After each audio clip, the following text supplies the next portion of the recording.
दिन आए थे, कौम को हमने बहुत अच्छे तरीके से समझ लिया। ये कौम जो रंडियों पर 50,000 लुटा सकती है, मुस्तफा के फारिस के लिए 50 रुपए का चंदा देने के लिए तैयार नहीं। हम खूब समझते हैं तुम्हारी हकीकत क्या है। हमें जन्नत बांटनी नहीं आती। मैं अपनी कौम का दर्द लेकर के गली गली जाता हूँ। शायद कि कोई एक बंदा, एक जवान ऐसा हो जिसके दिल में नबी का इश्क का सौदा उतर जाए। हमने अच्छी तरह जाने हैं, तुम्हारी खसाबियां भी जानते हैं और तुम्हारी पठानी भी जानते हैं। एक इमाम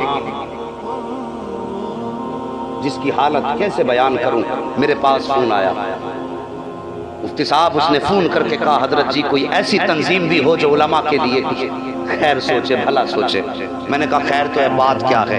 वो कहने लगा, हजरत मेरे बच्चे बीमार हुए, मैं 8 दिन हॉस्पिटल आता रहा, नमाज पढ़ाता रहा, जाता रहा, नमाज पढ़ाता रहा। कहने लगे डेंगू का बुखार था, एक दिन मुझे को बुखार आया, 8 दिन हॉस्पिटल में रहा। हजरत मेरी इतनी कमाई नहीं थी, जितना घर में कोड़ी कोड़ी था सब दवाओं में चला गया।